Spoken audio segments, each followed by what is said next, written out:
The Ethiopian Prime Minister and Nobel Peace Prize laureate Abiy Ahmed there. He's expected to meet President Ramaphosa today. The Prime Minister arrived in the country on Friday, and as you saw, he was one of the dignataries at the ANC's 108th anniversary celebrations. Let me bring in our foreign editor, Sophie Mokoena, who's live for us from the Union Buildings to tell us more. Sophie, a very good morning to you. So we know that the friendship shared between South Africa and Ethiopia goes back decades, but South Africa and Ethiopia established official diplomatic relations only in 1994 as a basis for, I guess, the present-day political and economic cooperation.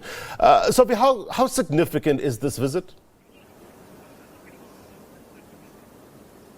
It's quite important. It comes at a time where, as you saw when you listen to the speech of the Prime Minister, it was on the 11th of January 1962 when former President Nelson Mandela left the country using the Ethiopian passport under the name David Motsamai.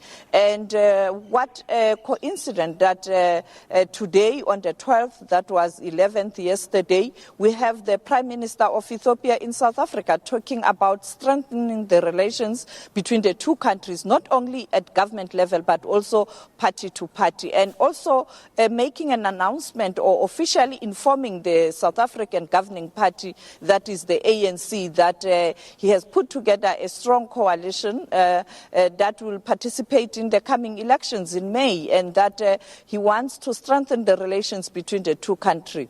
It is very important for South Africa and Ethiopia to continue to work together.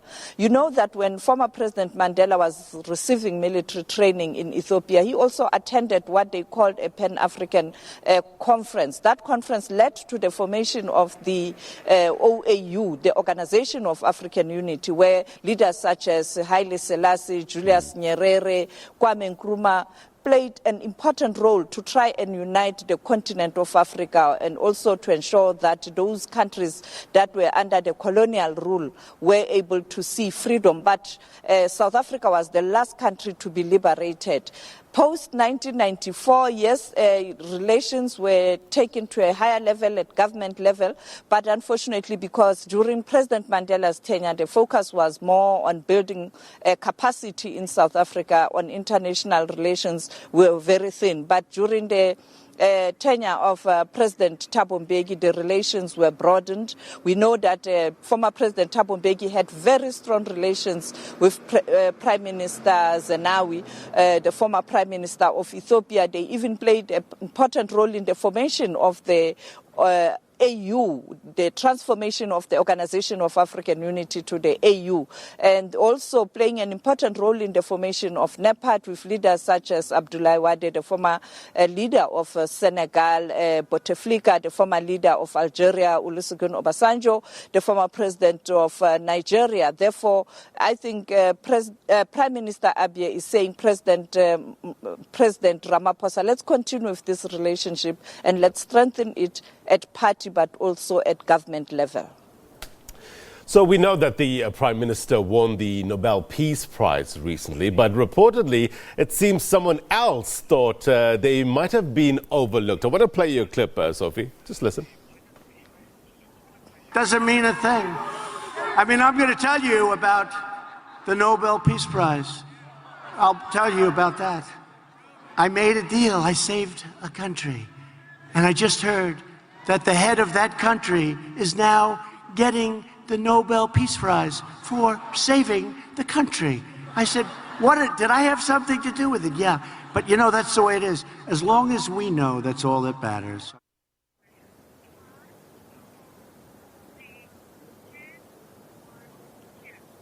Yes, Blaine, you know very well that it was perhaps the wish of the current President of the United States of America, Donald Trump, to receive the Nobel Peace Prize, like it happened with President Barack Obama.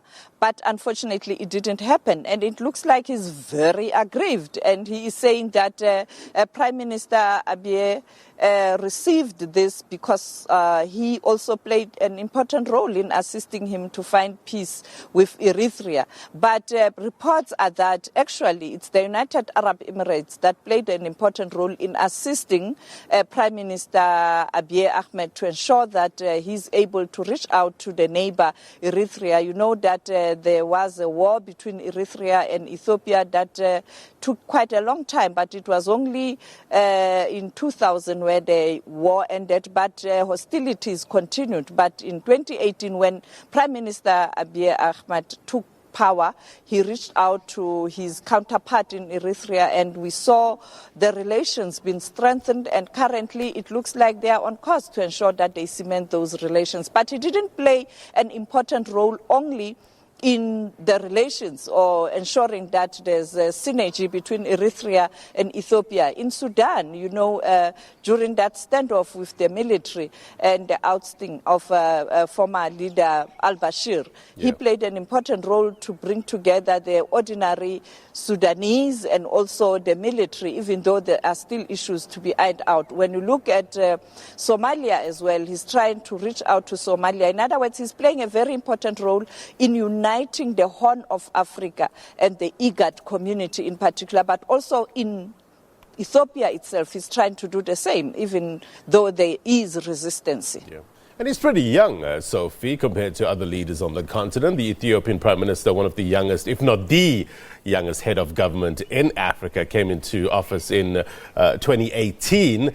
What sort of political and economic reforms did he introduce?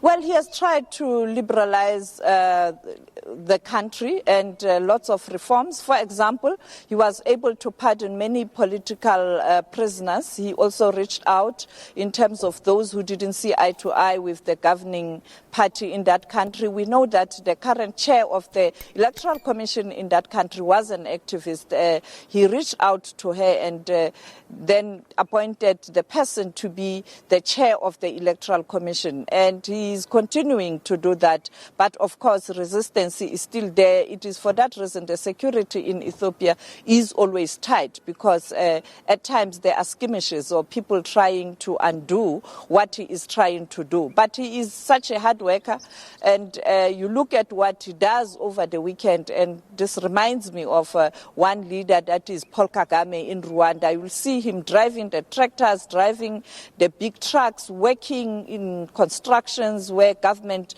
projects are involved, reaching out to communities, cleaning the capital city, Addis Ababa, but also going to the countryside to work at. And I think his love for peace and his commitment for peace stems from the fact that he indicated earlier on that as a young soldier, he went to Rwanda after the genocide, and what he saw there broke his heart, and he felt that if he can be presented with an opportunity to be a leader anyway, he will pursue peace. And it is for that reason he is working hard, trying to make peace inside the country, and also reaching out to the neighbors in the region, but also now extending that relationship to the continent, because before touching down in South Africa, he went to quite a number of countries on the continent before arriving in South Africa on Friday, and then meeting Ethiopian community in the evening, and then yesterday joining President Ramaphosa in Kimberley, and then today, later today, around 12, I think, 1 o'clock, he is going to meet the president at government level, where they are going to talk about the relations between the two countries. That will be a working visit for Prime Minister Abiy Ahmed with President Cyril Ramaphosa. But we will pose a question, perhaps his reaction on what Donald Trump is saying, claiming victory, you know. Tell no lies and claim no easy victories. No doubt you will, Sophie. I guess it's an important time for Ethiopia as well. They're gearing up for a general election this year. What's at stake? Yes, a lot is at stake. He has to demonstrate that his quest for peace does hold, but also to ensure that he has prepared the country enough to ensure that the country elections are free and fair in that country. We know that he has promised that definitely in May this year, the country will go to elections. And we know that political parties have started campaigning, and he has formed a formidable coalition with other parties leading that coalition, and he is going to contest the election under that coalition. Sophie, thank you very much indeed for your reporting. We'll try to come back to you in the next hour or so. That was our foreign editor, Sophie Mokoena, live for us from the Union Buildings. Well, South Africa and Ethiopia, they are strengthening their relations and political relations in Ethiopia and South Africa. It goes back, as Sophie was saying, decades. And we know this visit forms a very important part of the preparations for South Africa, assuming this year-long chair of the African Union at the 32nd Ordinary Session of the Assembly of the Heads of State and Government in Addis Ababa. And that's happening in 2020 under the theme Silencing the Guns, Creating Conducive Conditions for Africa's Development.